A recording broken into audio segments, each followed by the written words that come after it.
Greetings and welcome to a Thursday/Friday edition of the Shotgun Start. It is September 12th and 13th, depending on when you're listening to this. Andy, how we doing? Brendan, I'm doing all right. I've talked to you now 2 days in a row. This is a delight. On the podcast. A few texts, few calls in between, but yes. I mean, I think I talk to you more than anyone in my life. That's pretty clear. Whether it's podcasts, I mean, besides my wife and kid. Podcast. Who was that again? Brian Katrick? Yeah. It's just a sound bite forever. Podcast. Yeah, we're talk 2 days in a row. Funky week here. You're traveling. You're coming out here next week too. I'm going to. I am. You're coming out to the Egg House next week. I am. I'm excited. We are going to have PJ with us.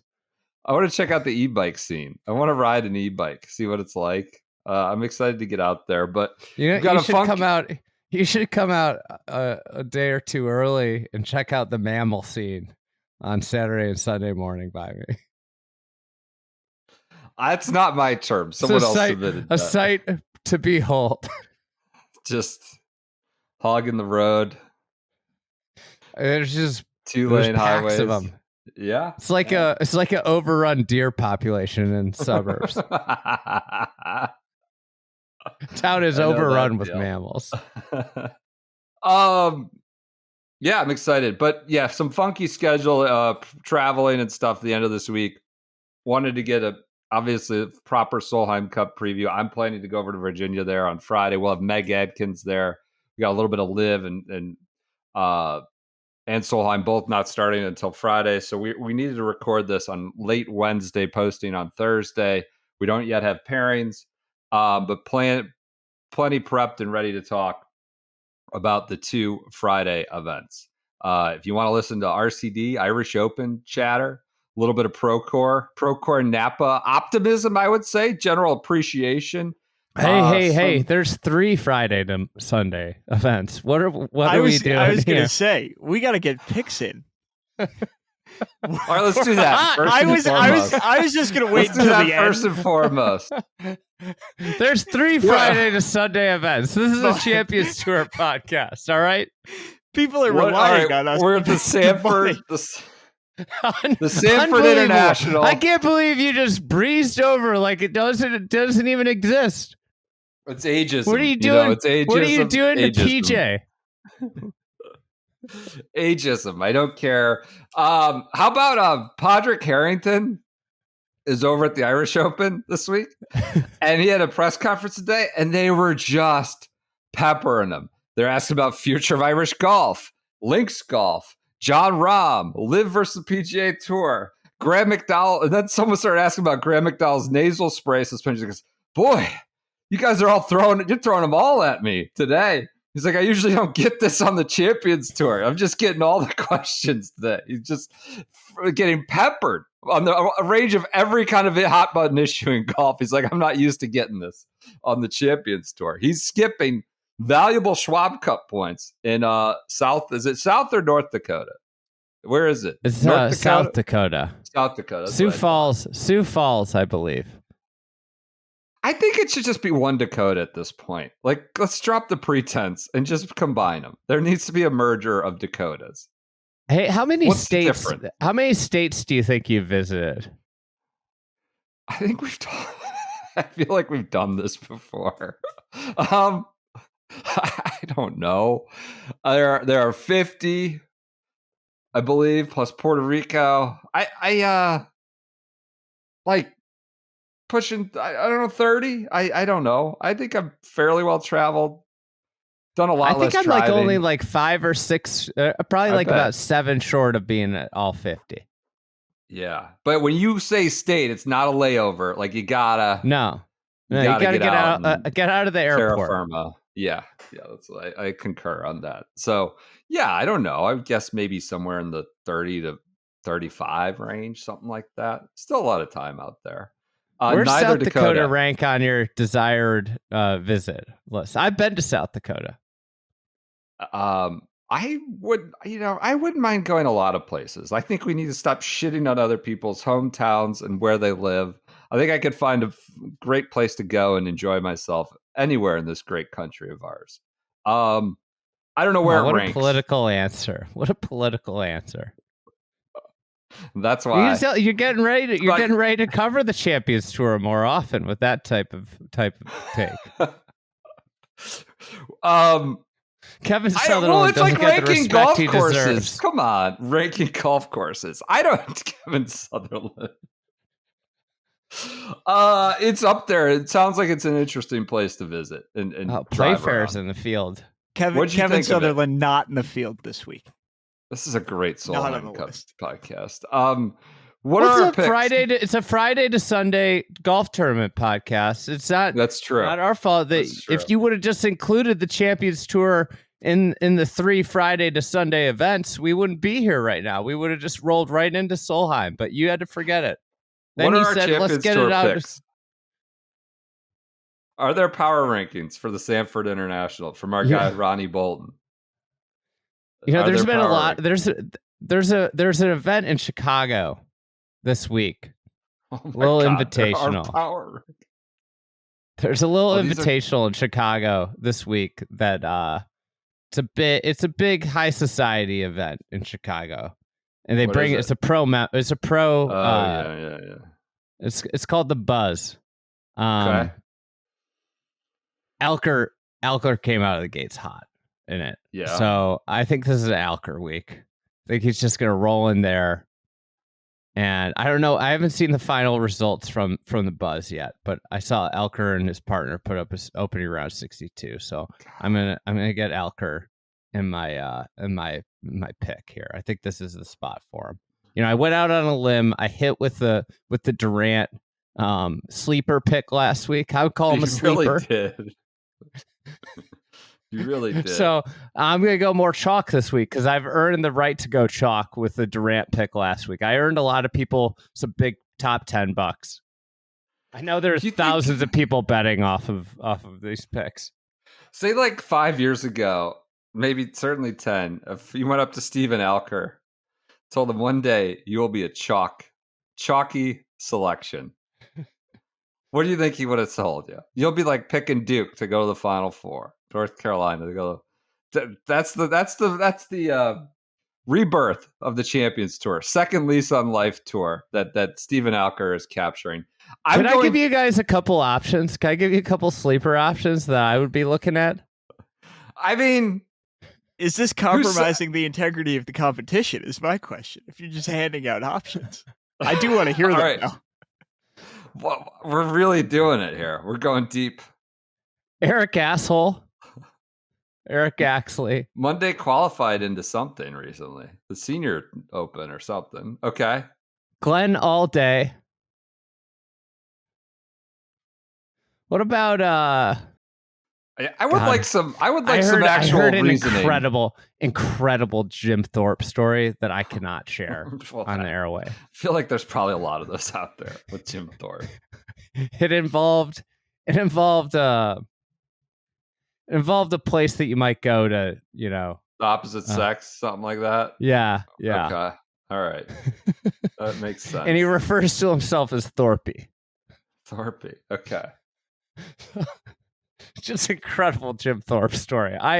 Someday we'll figure out how to weave it in. All right. I don't know. Those are my potential sleepers. Do you have substance behind those, or just you like that? You wanted to say Glenn all day. You wanted to say Eric Castle. You don't have stats. You don't have substance, course fit, anything like that. I mean, what about Joe Durant? He has lots of fairways. He's going to hit fairways. He's going to be in play. He's going to keep the ball in play. Brendan, I don't want to give this to you because I did some research. Joe Durant came in third at last year's Sanford International.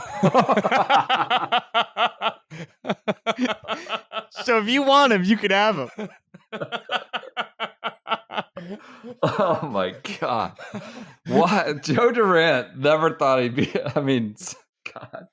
There's also like Cinderella story, Fran Quinn.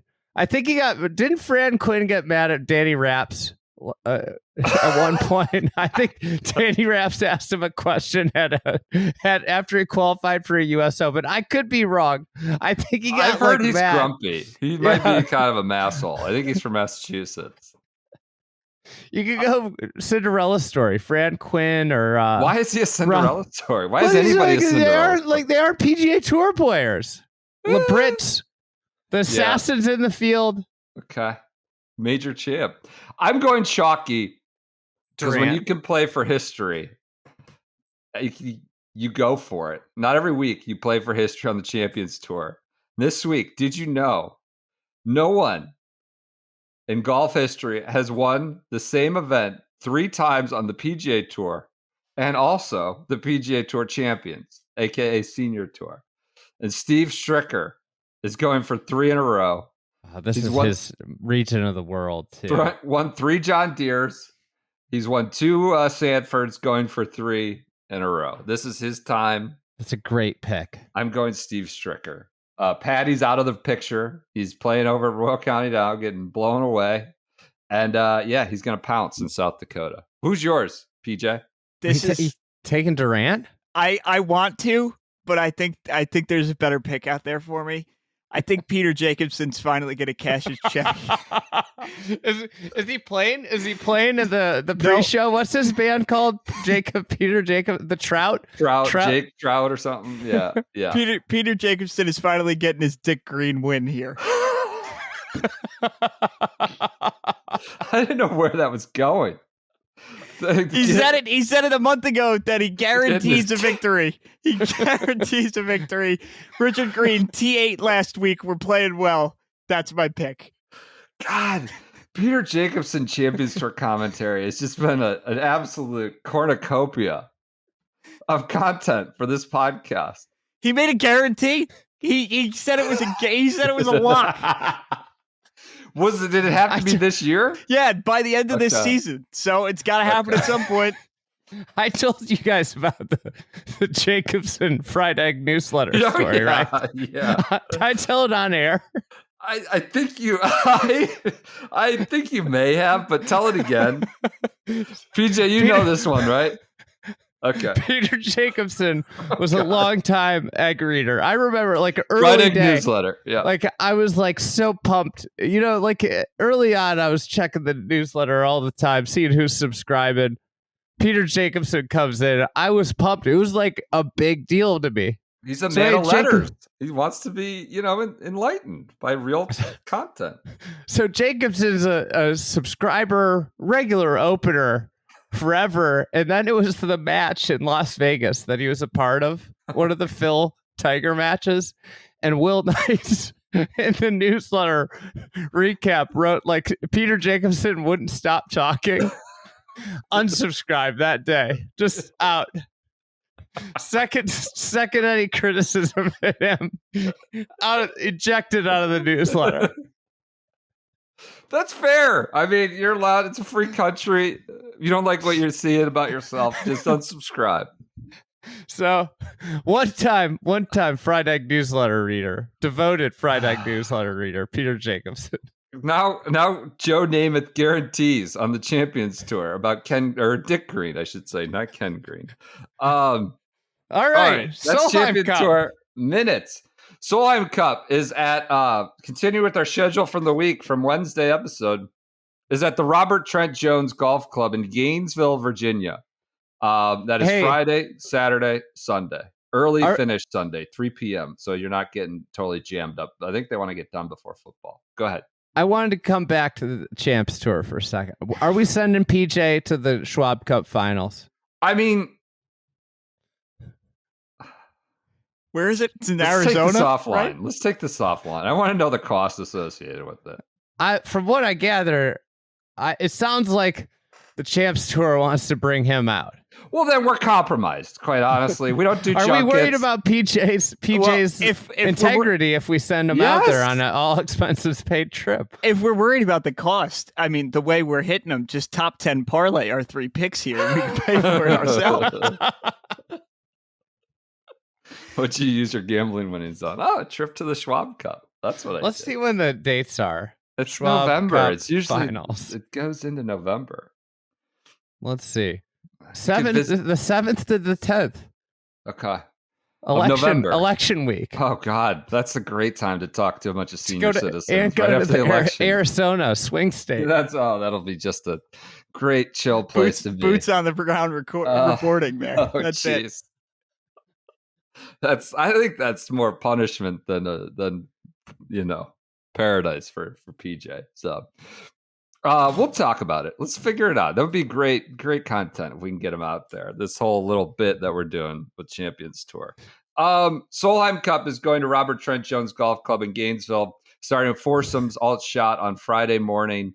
And then, double sessions Friday, Saturday, single Sunday with 3 p.m. finish on NBC, I believe. Not event of the week. Irish Open got event of the week. That's Andy's prerogative. It's Andy's award. That's what won it. But it is a big time event. Big cup. What? How are Gainesville, Virginia, and Florida different? That's actually a good question. I mean, well, there's no college in Gainesville, Virginia. It's my understanding it's an exurban hell. There's just probably a lot of mixed use retail, a lot of chain restaurants. I went there once. When the Tiger Woods event, whatever that was at that point, the Quicken Loans National, I don't know what it was called. They had it there in probably one of the worst PGA Tour events of the last 10 years. I believe Troy Merritt won. Maybe 5 people watched it. Just a snoozer of a PGA Tour event. The course was blah, and you had Troy Merritt in some awful outfit winning and nobody watching. I've played it. It's not a good course. It's fine course. I think there's been worse. I'm kind of excited to see it. Yeah, I think like front 9 winds a little bit more through the woods. Back 9 is on a lake. There's a lot of big, flashy white bunkers. It's a good course. I don't want to dog it at all. Big white bunkers and landing zones, around the greens as bunkers often are, but they're husky. They're hefty boys. And there's cool holes on the back with the lake. I mean, it'll be cool visual.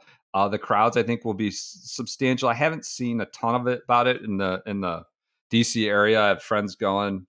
The Commanders are at home on Sunday, which might create, eat into it a little bit. Jaden Daniels is going to ruin the Solheim Cup. They're playing the Giants. That's just a clash of the Titans out at the worst stadium in the NFL, in my opinion. I haven't seen all of them, but it's not a good one. But yeah, so that's your Solheim Cup nuts and bolts. What are you most looking forward to, Andy? What are you into? What are you fired up about with the Solheim Cup? I mean, I love that the Americans have struggled. I think it adds interest to the event when especially Americans have generally been the more talented team. And they have not, they tied the cup. I guess Europe retained it last time around, but I mean, if Nelly Korda's played in 3 Solheim Cups, they haven't won any of them. That's pretty interesting to me. Yeah, so last time they're looking for 4 in a row, Europe. They retained it with a perfect tie last time in Spain, which was just last year. So that's never been done. Solheim Cup, which is not the oldest thing, started in 1990, but never had 4 in a row. And Team Europe going for that. I would say, the Americans generally have more talent. I'd say some of the lean years of the European team have passed. There's been sort of like a little bit of a Scandinavian influx of talent. Seems like they're, although some of their players, their top guns, are not playing their best golf right now. Georgia Hall's been pretty poor. Charlie Hulse hasn't been great. Up and down.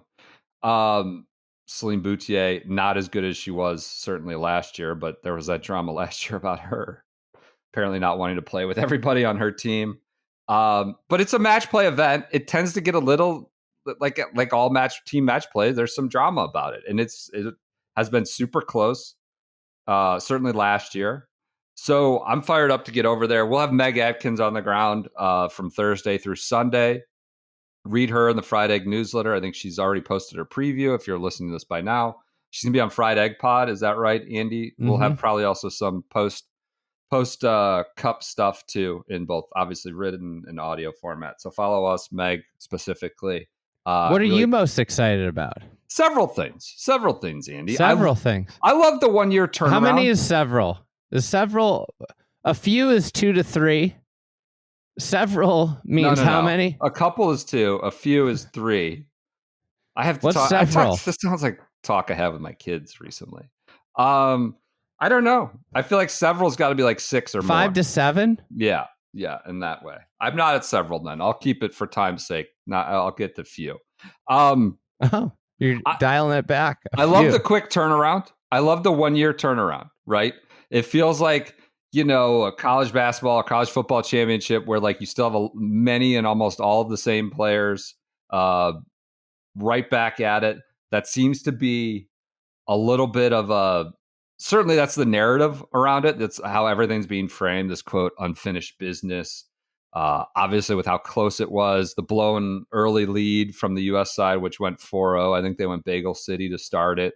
And, I wouldn't say they didn't choke it necessarily. The Euros went crazy there on Sunday, but they seemed pretty pissed off about it. And Suzanne Pettersson's obviously like runs hot, was sort of this, fire and brimstone captain, right? Wasn't necessarily data driven. I wouldn't say she was in the Luke Donald mold, pretty much like diametrically the opposite of like steady, calm, like motivation by, quiet words. And she's just firing from the hip, like last year making sort of off the wall captain's picks and then playing them all 5 sessions. In the case of Emily Peterson, just like kind of, but it worked and they got the retention. But I love the fact that it's a year later. I'm not sure we should have this every year, but it's a unique quirk. And it still feels like everything's super raw and super just like, let's reset the deck. Both teams are back on the field really quick and like one's super motivated, not maybe a little rubbed the wrong way with how things ended. So I like the quick turnaround. I think something along, just that I'm watching, I think this is a huge opportunity for an American player to really become a star. This is one of the biggest platforms that the women's game has on a in terms of, viewership and fan interest. And like last year, like nobody stepped up. It was Nelly and Lexi and nobody else. They were Lilia abandoned. Vu was not, Corpuz, these young players. Yeah. Rose Zhang didn't win a match. And this is a huge opportunity for someone to step up and gain a ton of marketability, become a real household name in women's golf. If they play great, it's something that like Leona Maguire is a bigger name than her play has been in her career because of the way she's played at this event. So I think this is just a great opportunity for someone to become a household name on the LPGA tour and add to the stable of names that are developing, whether it's Lydia Ko. Like, I'm not saying they're going to be Lydia Ko level or Nelly Korda level, but this is a big stepping stone opportunity for a player. Yep. In that regard, certainly someone who doesn't need any star building or potential or household name boost. I think Lexi obviously is always a primary story, but it's like the swan song, right? She's been pretty good at the Solheim Cup, right? Up and down, long ass career, as we know, but she's been pretty good. Better than I would say maybe on tour almost. It's not a real apples to apples comparison, but it feels like she's performed at a higher level in this than generally on tour. And I think it's the most exciting story in golf when she has to knuckle up and make high pressured putts, shots, but chips, most importantly, yes. So and it's like the whole, she's had to be a captain's pick, and it's the whole swan song story. I think on the rookie side, you have 2 from each. Esther Henselite's been awesome, obviously, this summer. Lauren Coughlin the same. Are they the ones that kind of make a name for themselves? They're ones jumping into this sort of cauldron that's been pretty hot, going right back to 11 and a half months ago. Another one that I find like incredibly juicy, Allison Lee. It's been like 9 years. She's only played in one 9 years ago, and she got jammed. I mean, she got straight up jammed for a quick scoop. And so it was from 18 inches. And so we didn't concede that. You scooped too fast. And who did the jamming? None other than Suzann Pettersson, who is now the captain. And she hasn't played one since then. She made it on points. I think she was maybe the last player. Kind of an incredible year. Yeah. Yeah. I don't know. Was she near? She was near last, I think, in points. Yeah. She was the last one in on points. It hasn't been in it for 8 years or 9, I think, 2015. And here she is. And the opposing captain, she talked about I don't really think about it that much, but I'll be honest with you, I've not talked to her at all since it's happened. And she's the captain. It's like one of these, freshman coach cut Michael Jordan, or here's your comeuppance 8 years later, the potential for that jam you right back. I think that's a cool story. And you get those, what's going to be the quick scoop, right? What's going to be was it Anna Nordqvist? What was the one at Inverness, right? It was Anna Nordqvist. And so that just always happens. Carlota Saganda playing like a snail and creating issues. I just love that. But the one with the background with Allison Lee and Pettersson or Suzann Pettersson. Who do you think is the biggest troublemaker on each side? Irritant JT type, you mean? Yeah. It's a good question. Good question. Maybe that's the problem with the American side. There isn't one. I think Megan Kane, Saganda just seems like I wouldn't want to play her in a match. Yeah, I think Charlie Halls probably can get spice it up, right? Be a little confrontational. Saganda would certainly be one. The one I don't get is Albane Valenzuela, just a citizen of the world. has passports for 17 different countries, but for this purposes, she's European. I mean, I'm not questioning that, but she's essentially like a Palo Alto citizen, I think. You know who I'd most like to see become the heel for the American team? Who? Rose Zhang. You asked me that question. I was scanning the list. Literally cannot see that happening in a million years. Feels like she needs an edge. She kind of needs to play, Everybody told me she was the greatest player that's ever played women's golf after she won. Yeah. Well, it was an all-time amateur career, a real all-time successful. Forget that Lydia Ko was playing tournaments when she was 15. You hate Rose Zhang. I don't hate her. I just think it was extraordinarily disrespectful to Lydia Ko and real phenoms. Yeah. She's a really nice player. Yeah, I don't disagree. She's she had an all-time amateur career. Match play is fickle, and she just kept piling them up, winning them. That doesn't happen without nothing. But she won a ton of stroke play collegiate events, but most phenoms aren't playing collegiate events. Yeah, I think what you had an issue with was sort of the projection of she's gonna be the number one. That's what I had an issue. I had an issue with the media reaction to Rose Zhang. She was great there for a while. Heaping expectations on someone that didn't need the expectations heaped on her. What are your expectations for the Solheim Cup? Do you think Europe goes 4 in a row in terms of? I think America is gonna just stomp them. I think this is. They're gonna do it. They're just gonna take them out back and just stomp them. That's what I think is going to happen. Apparently, Jamie Weir has a report where they're whipping up some drama about which cottage on site house they took. I don't know. I think it doesn't look like much ado about nothing to my eye, but they're already starting with the gamesmanship. I do think the U.S. is going to trounce them, I guess I should say. I got a question for you. I got my wife's texting me. Apparently, we got somebody doing something at our house right now. And she's saying that she feels bad because she feels like she's over negotiated. She's talked this person down. She lives for negotiating. It makes me uncomfortable. I'm not a negotiator. Sure. I like to just okay, that's what you say. We'll do it. She will negotiate. I think she takes joy in it, and now she feels like she is over negotiated. Is that something that anybody should feel bad about? I mean, I'm sort of from your bent of approach. I think so. I mean, it sounds like probably some service person of some type. You don't need to wear them down. I mean, I think, don't get ripped off. Look out for yourself. What do you do if you've already negotiated it and have over negotiated? What's the play? Do you just give them a big tip? Ice cold bottle of water from the fridge, a snack. Do you give them a little extra on the tip? Maybe.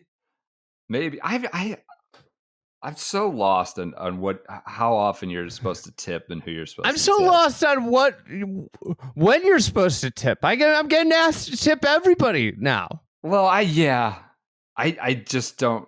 Yeah. Do you tip when you pick up food from a restaurant? Yeah, generally. But I sometimes I'll go like a full 20%, but not if like I can't do the 20. High. I cannot do the 20%. Yeah. I do like $5. Yes. That's generally where I land. Depends on what kind of service. Like if they're accommodating me in some way, I'll pump it up. Like I try to read the room. But yes, I am tipping on carryout now. But I struggle with like what type of service, especially at the house, right? Like should I go for a $10 bill? Should I is this not part of how this works? Soon as soon as the Amazon or UPS guy comes and drops off a package, we're just gonna be handing him a 20. Do you tip the garbage men? At the end of the year. And how do you do that? You tape it. I run out there. Yeah, but how do you know when they're coming? I know when they're there. I know when they're coming. Okay. I know exact times for my garbage and recycling. I know when I need to get it out. I'm a procrastinator. I know when I need to get the if I've got a near full bag inside, I know what time I need to get that out the front door. The next morning, I could get a little more garbage in there, get a little bit that fresh garbage out the door. You know, this is the stuff that I know what you're doing. This is the stuff you get good at when you're just trying to optimize the household. A lot of people tape envelopes to the top of the garbage can. That's a bad idea. Did they see that? Also, when do you tape it? Would you tape it the night before? Yeah. Well, I think. What about somebody wandering the streets? Oh, well, that's what I'm saying. If you want a little extra walking around, cash. I might start doing that. Walking around, Champions Tour picks. So you can just go through the garbage cans, I suppose. I don't know. PJ, this is how we're going to fund your trip to Phoenix. We're going to walk around looking for cash on garbage cans.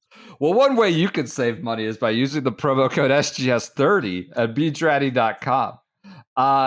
It's fall is approaching the 21st. I think we got to start realigning the seasons to be, the hell with the calendar. Summer ends at Labor Day. It's not the 21st. It doesn't start in June, the solstice. But fall approaches quickly. It's nigh. Load up on some layering options. They have the President's Cup apparel there too. If you really want to get into that, I really like into the P Cup. I really like what they've done with the U.S. side of stuff. I don't know about the international. What are you talking about? The utility of that for an audience of ours, I think, is minimal. But it's there if you want it. Talk about this. You're Australians. Cool.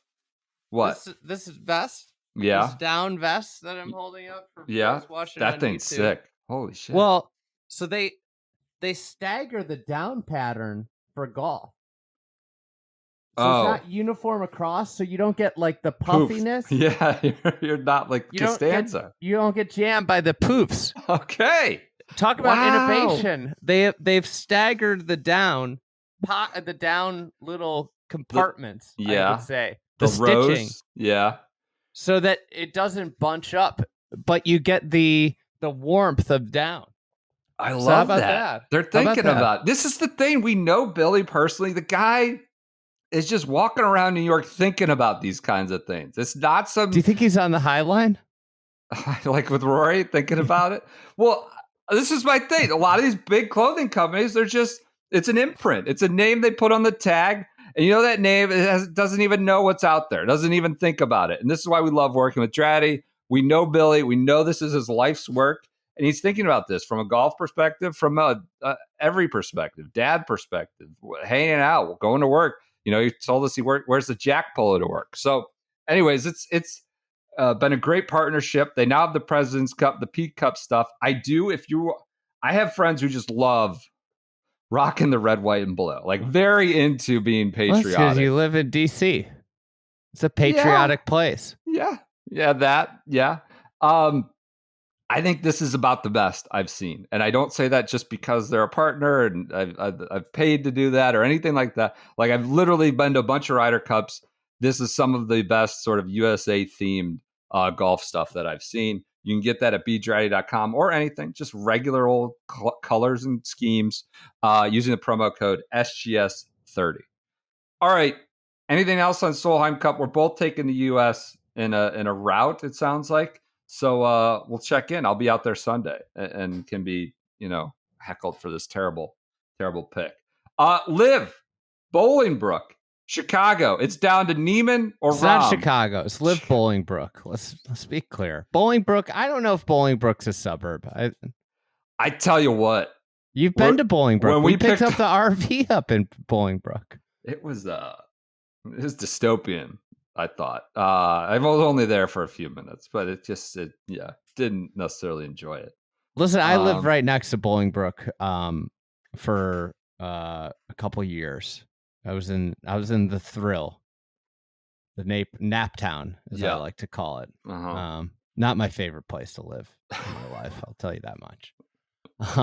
But anyways, I went to Bolingbrook one time, and that was to pick up that RV. The guy who's smelled like an ashtray walked out of his house. I hope he's not a listener. I don't think he's a listener.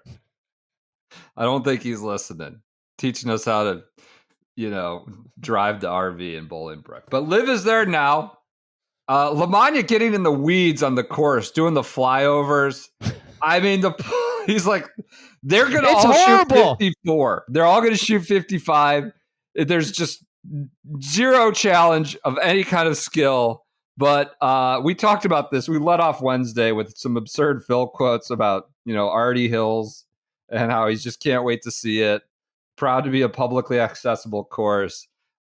Someone suggested to me from Chicago, is like, if Phil lived in Chicago, he wouldn't be caught dead ever playing Bolingbrook. That's just but he has these quotes about going. I do appreciate them going to a place that you can apparently play for $85 next week when they're gone. It's down to Neiman, and it's down to Rahm for the individual title. You, of course, have a lot of the lock zone. The relegation is up for grabs. There's guys who could drop out. There's some big names like Bubba Watson. I think you have Swafford and AK are DFL and DFL2. Just they're getting relegated, but I think they have contracts, or at least AK, they're individuals. I believe does. Individuals, yeah. Do you think that's think why? Think about Swafford. Swafford, like 4 years ago, sitting in a car outside the gates of TPC Southwind, waiting for the injunction. I remember that. Oh yeah. And now he's last in LIV. He's just totally off the map. It's kind of incredible to be last in that league. Yeah, I mean, yeah. Joseph's crunching some numbers. He's going to probably have some more work on it. But he's like, the disparity between first and last is just the quality of play that the spread really low. According to, he'll talk us through it at some point. But yeah, you have the open zone and the drop zone. You have Bubba in Dyer. He's currently in the drop zone. He's a captain. He can't get dropped. Oh, well, I don't understand why they put it like that. Scott Vincent, Grace, Cantor, Bubba, Kale Samuja, Kieran Vincent. So the Vincent boys are just slumming it. Both Vincent, the zone is just the drop zone. Swafford, Kim, Campbell, and Ormsby, who are just, they've done nothing. Only two teams as we go into the team championship at Dallas who've not, podium once. Doesn't have zip are Ironheads? Yeah, of course. And the Majesticks? Yes. Everybody's got at least one podium of some sort. They're the only two with nothing as we round out the season. Unbelievable. In Chicago and Dallas. I think the Majesticks should get relegated as a franchise.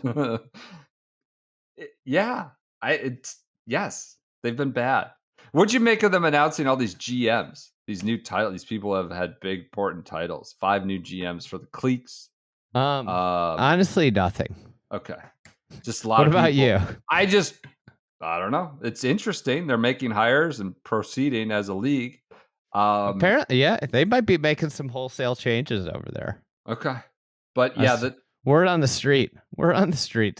Big changes coming. Really? Okay. Any more specifics on that? No. I mean, I do think they've settled into a little bit of familiarity here. I don't think anyone's necessarily watching, but it's starting to follow a little bit more familiar is all I would say.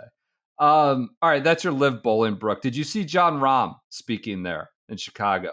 He is down to the wire, as we talked about on Wednesday, to retain his Euro Tour membership. DP was World he speaking in Chicago or Bolingbrook? Sorry, Bolingbrook. Whatever. Okay. I mean, it's all the same. Quite honestly, it's all the same. It's all the same. Yeah. There's a Pizzeria Uno for deep dish. I'm sure there. It's all blends together. One great land of culture. I wonder where they're staying. I bet they're staying in the Thrill in Naptown. You don't think they're at like a Four Seasons or a Ritz or something downtown? No, there isn't any. I wouldn't. It's an hour drive. It's a disaster to get over there. I think pro golfers are afraid to stay in Chicago too because of what certain news station tells them about what's going on there. They're eating pets or something? What are they doing? Jon Rahm, this is Sean Zock. This was at a press conference in Chicago. Jon Rahm says he signed up to play the Spanish Open, the Dunhill Links, and the Andalusia Masters in the 4 weeks after his LIV season ends and his wife gives birth. So he's got a lot going on.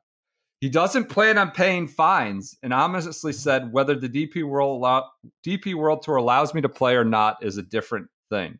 His Ryder Cup. What are these fines? Like, what are... I mean, shouldn't he pay the fines? I mean, the fines are probably an inconsequential amount too. It's probably like $50,000. Guy just got however many hundreds of millions dollars. $400 million. Just pay the fucking fine. It seems like it's a Sergio thing. Like everybody paid him. Like almost all the guys mostly paid him. The guys who defected, I think. You think Poulter might not have? I don't know. The Val man paid him. Yeah, I think they all kind of did. The cheeseburger. I think everybody paid, but then Sergio got pissy about it. Maybe, I forget, he might have reversed course and paid it at the end. It seems like he just didn't play enough DP World Tour events. Obviously, his wife's pregnant. He had the foot thing in the middle of the summer.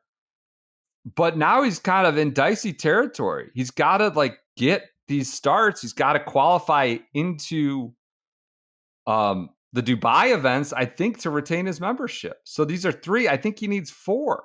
He needs 3 plus the Olympics. Spanish Open, Dunhill, and Andalusia Masters. So he's got those 3. If he plays them all.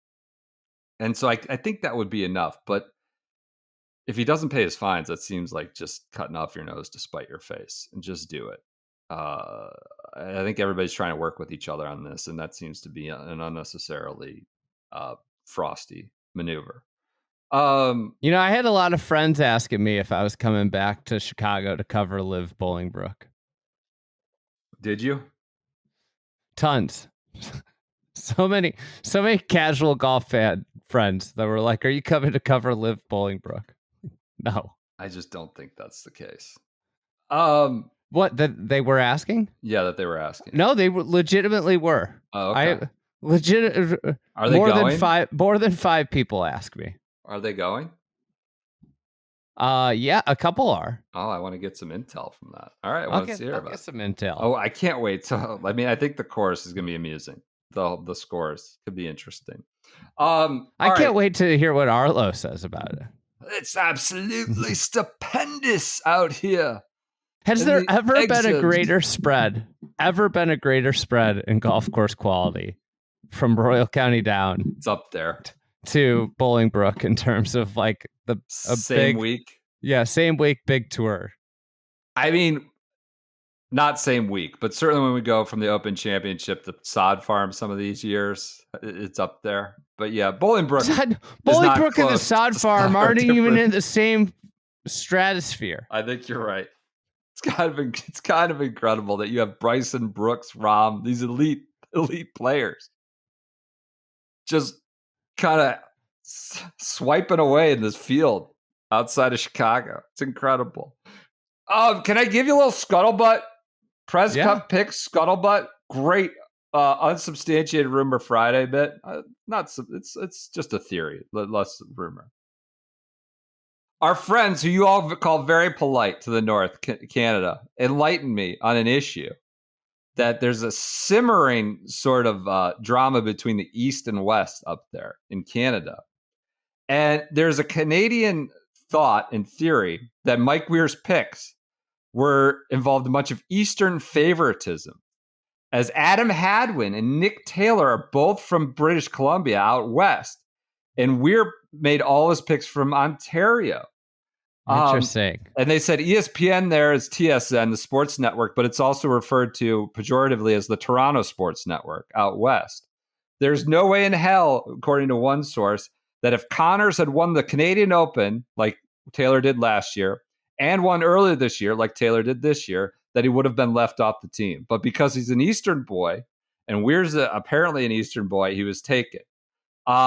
This is what I need. I need East versus West beef in Canada. This is the new Biggie Tupac beef. Yep. But yes, I got a second source saying this was a totally different middle finger to the West of Canada.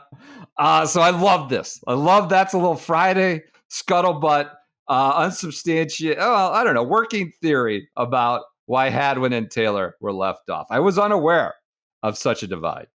But I got something that just came across my desk. Love that. It's not golf related. Oh God, the serviceman got negotiated up. All right. NFL defensive back production by college, week 1. The kid from Illinois at Seattle, and what else? Number one school. Great. Kirby. Number one. No, hold on. Number 1 school. What is it? I guess it's Illinois. Kirby had a pick on Sunday Night Football, so I guess Illinois. Alabama. Okay. Sure. Number 2, Notre Dame.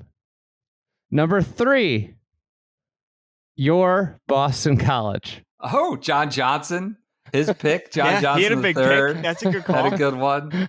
Interesting. Number 4, Illinois. Oh, we're at Alabama, Notre Dame, BC, and Illinois. The 2 great Catholic schools and the 2 great state schools in all of Division I, top of the ranks. I love that. Number 5 is LSU. All right. Well, there we go. We're living high. We're walking in high cotton. I love that.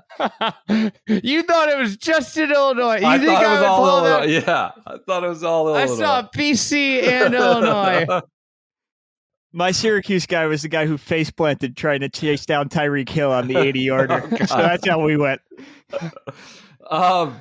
We want to talk NFL for a second, just like literally 1 second. Just when I thought the Browns could get it. Did you see this burner account? Yeah, it's Deshaun. You see the name? Wait, there's a burner What account? is it? Apparently, it's a insane Browns fans who are like completely insane online, as much as or worse than every fan base. Claim they have found a Deshaun Watson burner account because he's just like vehemently defending everything. Everything. Like clearly every play, searching tweets and and replying. It's not Andrew Waterman, but it's Leroy Bickerstaff. It's just an incredible. I'm just going to start calling our quarterback Leroy Bickerstaff. Whatever, distracts us from the other very unseemly things going on. I was bummed for you that he wasn't placed on the commissioner's exempt list. I saw that came down yesterday. I thought you guys were going to get out of it that way. Yeah. But Leroy is he's still active. All right. Do we want to do golf advice? Do you want to do 1, 2? Yeah, What do you want to do? It's do Friday, essentially. Friday golf advice. Do you want to go SGS first? golf advice. Send your emails in. Yep. I haven't really read this one. Yep. But I'll read it. Okay. Disgruntled low ? Cap member. Hey guys, 36, no kids, and gruntled not fighting. Like that. Gruntled not fighting. I'm a captain at a private club in Ontario. So part of the East Side Canadians. Okay. Yeah. And no, I've not had a buddy with a Red Bull driver to my course. And that leads to getting to some interesting emails from members who have not been told no often enough. So this is about emails from members as the captain of a club. I assume that's like president in American terms. Yeah. This is a good example of such a member. Let's call him Cody, who sent his email as a PDF attachment with no body to the actual email. Cody is a 10.9, signed up for the gross, the tips and 1UP blue net match play brackets. So he signed up for the gross and 1UP net. So blue. So it must be first and gross flight. Okay. No comment needed about how the gross one went, but he did write to me about his net match. For context, his opponent is a newer to golf, athletic, now taking lessons, and just got fit for new clubs, a COVID golfer who has the golf bag. So here's the email. First league match play is a valuable and enjoyable club competition. I think it is widely accepted that the best matches are the ones where the golfers have similar abilities and only a few strokes are at play. I unfortunately had to play a 22 as an 11 handicap, and despite my best 9 of the year, I was only 1 up at the turn. Despite a very well played 81, I lost an extra holes. So 81 as a 11, or I guess he'd be like a 13, so he shot like a net 68. Yeah. Not that great. Let's just get that out there. That's good. It's a nice round. You're not your all-time. Not lighting the fucking world on fire. All right. It went 21 holes and ended on a non-stroke hole. So this is his input in here. So he lost on a non-stroke hole, because it went 21 holes. What is maddening, in my opinion, drastically unfair, is the high handicap parred 5 of the 8 non-stroke holes and bogeyed the other 3. Historically, only good golfers signed up to play the blues. This is the net match play. As the subject line illuminates, are you a good player if your index is an 11? What? Yeah. Would you classify as a good player? No. What's he doing? So it seems like you're playing in a tournament. If it's only good players, you should be playing it. Right. What? Okay. He gave 8 shots. That's not a ridiculous sum of shots either. I mean, this is the way the cookie crumbles. I mean, I'm sorry. I don't understand why he's upset. So he says, historically, only good golfers sign up to play the blues. However, there's no limitation for anyone to sign up. Clearly. So what are you complaining about? I think most experienced golfers can attest that high handicap golfer only has to play decently to beat a low handicap golfer in a match. And a low handicap player has to play much better to beat a high handicapper who only played decently. I mean, yeah, if you're an 11, like you're not a low handicapper as an 11 index. As if you're an 11, it is highly more probable that you will shoot 100 than you'll shoot like 78, 76, I would guess. But not highly, but more likely. What about for a 22? I mean, like a 22 playing a 2, they're scared shitless. Yeah. Yeah. It's one thing. 22s are terrified. Uncomfortable. Yeah. Yeah. In a match setting. They're terrified. Yeah. On paper, I agree with the sentiment. I think that match play is very difficult for a low capper. Because like you thrive on being a low variance player, and high handicaps are high variance players, and match play doesn't really penalize being high variance. And you know what? This is that why being said, they have handicapped events and non-handicapped events, and you know what you're getting into. Having said that, high handicappers are terrified of low handicappers. There's a whole psychological aspect to this. Sure. I mean, most of them.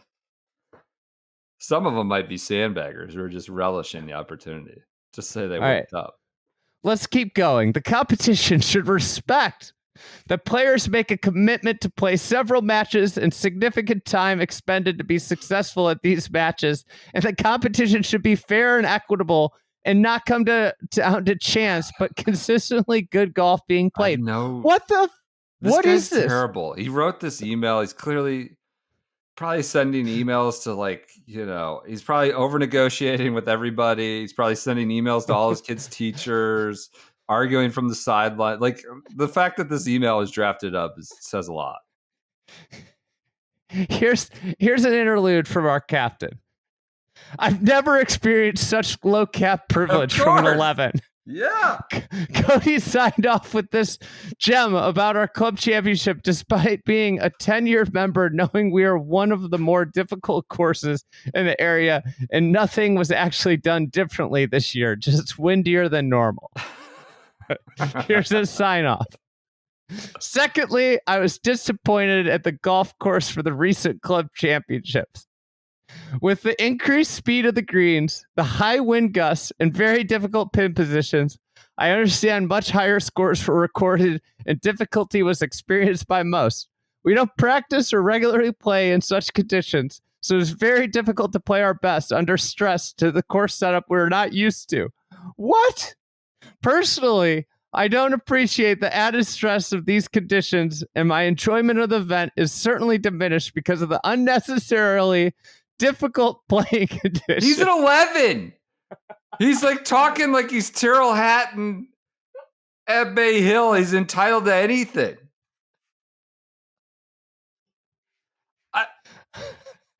So the question is, while I have to keep my response PC based on my position as captain, I'd enjoy hearing what the crew has to say about fielding such emails from members like Cody. I mean, PJ. Go ahead, PJ. I don't even know how you deal with this guy. I think you were looking up fantasy football stats. You checked out.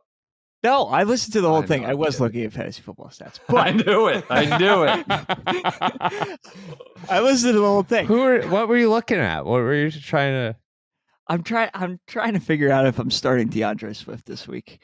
And I was looking at I had a Bears rushing chart up. It's just oh God.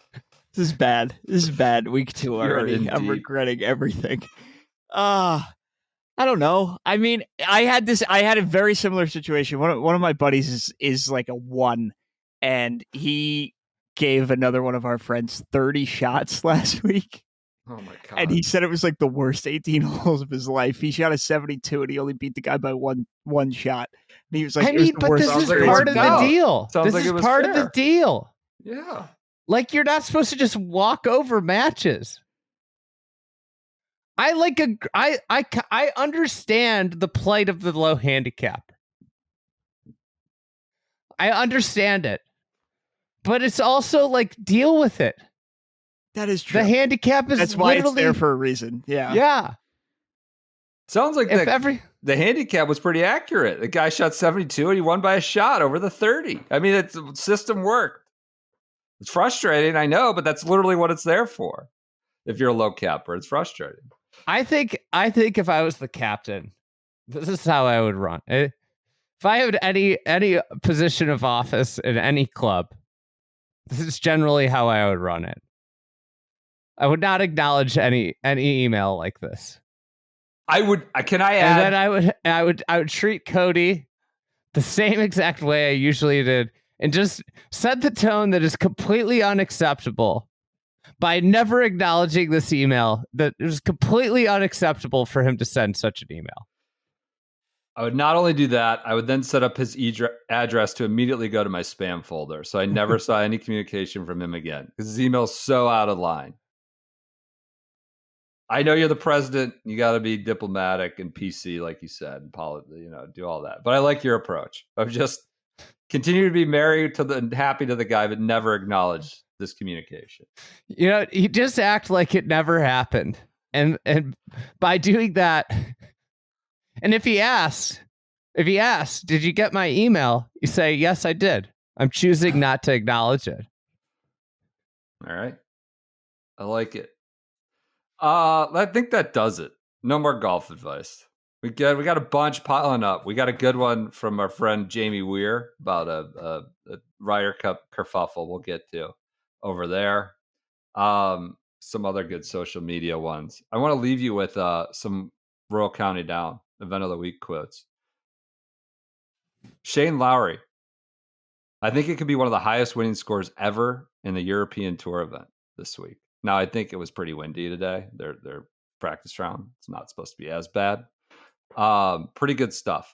Rory just trashing, whatever the usual courses they have to play. We don't get to play this caliber of golf course on tour, so to be able to play somewhere like this is amazing. If you look at this golf course, you get numerous different clubs off tees. You get numerous different clubs around the greens in terms of bump and runs, chips, or landing it on the green, not landing it on the green. I think the best golf courses I've sort of decided are ones that provide you as many options as possible. And I've said at the start, I think there's a lot of good golf courses that we play on tour. I don't think really do that. Not a lot of good golf courses, just a lot of golf courses we play on tour don't do that. Don't provide options. I think you have to play a quite one-dimensional game. To have a golf course like this provides so many options and is a real treat. So there's your event of the week. As we go into the weekend, some great golf. Solheim Cup, Royal County Down first up on Thursday. I guess, as you listen to this, it will have already taken place. We'll have to you get that NBC Sports app fired up. God, I love how we touted how it's all in this like modern coverage, and then it's like you got to run an obstacle course to get there to find it. But it should be on nonetheless. Try to find it. All right, everyone enjoy your weekend. PJ, is our guy Devin A-Chain going to play?